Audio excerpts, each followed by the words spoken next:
It's a first look at the Blue Life Pro, a new device from Blue, a new member of the Life series, and a device that, hey, we're getting our hands on for the very first time. It's a pre-production unit. So special thanks to Blue for hooking us up with a unit that we can show to you on camera before you can get your hands on it in retail stores or online retail stores, I should say. The Blue Life Pro, to give you a spec rundown here, it's running a 1.5 gigahertz quad-core CPU, 1 gigabyte of RAM, 16 gigabytes of internal storage. Got a nice back here that appears to be metal, at least up here at the top. Maybe it's just hard plastic. I can't quite tell. Seems like metal right there, and then plastic on the top and on the bottom. 12 megapixel camera, 5-inch 720p HD display with 293 PPI total. You got HSPA plus 42 megabits per second capabilities. You got Android 4.2 Jelly Bean here, weighing in at about 165 grams and coming in thin-wise at 6.98 millimeters thin. So a very thin device. The camera bulges out ever so slightly, but nothing too crazy. And of course, the front-facing camera is here as well, and it's 5 megapixels and shoots video at 1080p. So Android 4.2 running here. You get your capacitive buttons down here at the bottom,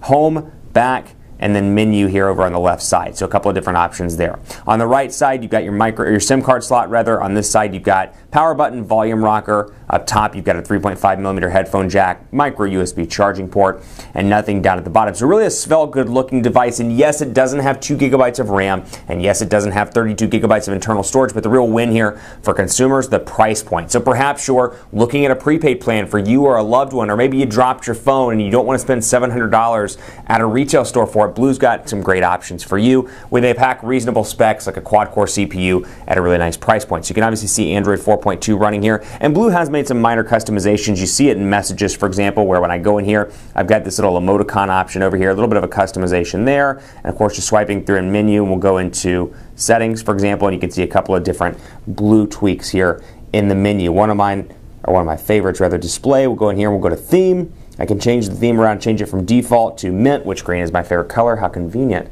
And I'll go back and you can see the color themes on the overall device are green. Also a great selection of wallpapers on this device. We'll go into gallery here just to take a quick look, and you can see Blue wallpaper, a bunch of different options to really highlight that 5-inch 720p HD display. So I was going through these earlier. I actually sent quite a few of these to my phone because I wanted to have these wallpapers as options. But you can see how it looks here. I can crop this picture and we'll set it real time as our wallpaper. So for example, that, crop it up, and boom, with quad-core processor, 1 gigabyte of RAM, it seems to run relatively quickly here. Boom, it is set up and ready to rock and roll. Now down here in the applications area, very similar to what you would see on a stock device or a vanilla Android 4.2 device with the menu button in the middle, some shortcuts over on the sides, and of course your notification bar here with Wi-Fi networks available. We can get rid of that, and then the option up top to switch between some of the quick access buttons and then settings up here at the very top, and you can see that mint color scheme applied there with Wi-Fi, which will turn off.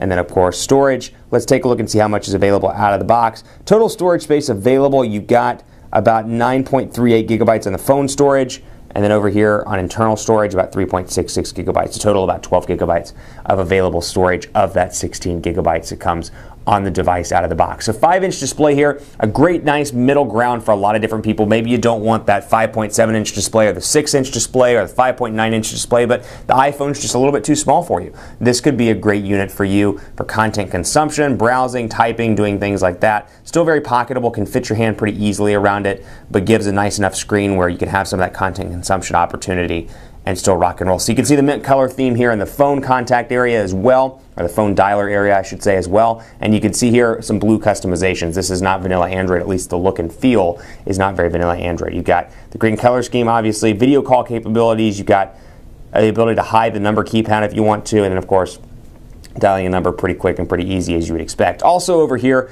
Blue customization, you see you can switch and customize it between and select, I should say, missed calls, dialed calls, or all calls, and filter based on that. So you can see some contacts here as well, a combination of my favorites, and then of course some phone numbers there, some test phone numbers that are a combination of demo phone numbers I've used and actual numbers on the device itself. So let's take a look here at the camera as well. 12 megapixel camera, just giving you a quick overview of the way the camera looks. We'll go into this and let it get through its little thing here. Yes, I know. Go ahead and back out of that. And then of course you can see here, and I'll just snap a quick shot of, let's say for example, my CNN mug over here on the desk. So bear with me. And we'll snap that. and there it is. So wanted to snap something off the table so you could take a look here. CNN mug right here in its entirety, and you can see the logo looks pretty good. You can see my keys over there on the side as well. So 12 megapixel shooter works relatively well over here, and then you've got stuff like the ability to do HDR, the ability to do panorama shots, and more, including the ability to jump into video mode. And if you want full settings, you can come in here and change anti-flicker, white balance, shutter delays, and more to really make it your own. So a lot of different options. We'll have full coverage of this when we get an actual production unit in the office, but I wanted to stop in and give you a quick look of the Blue Life Pro, their newest device in the series. Excited to get this in the office. Thanks again to Blue for hooking us up with a pre-production unit. Take a look at this if you're looking for a device that's thin, that's light, perhaps as a replacement to your other device, or maybe just an all-around inexpensive device with some great specifications. It's definitely worth taking a look at. I'm on Twitter at PhoneDog_Aaron. Would love to hear what you think about Blue and some of these other startups, or some of these other, comparatively speaking, small organizations like Blue, like Oppo, and all of these others in the space in comparison to, let's say, an Apple or an HTC or a Samsung. Let me know on Twitter at PhoneDog_Aaron, Facebook, Facebook.com/HiAaronBaker. Thanks for watching, and as always, I'll see you next time.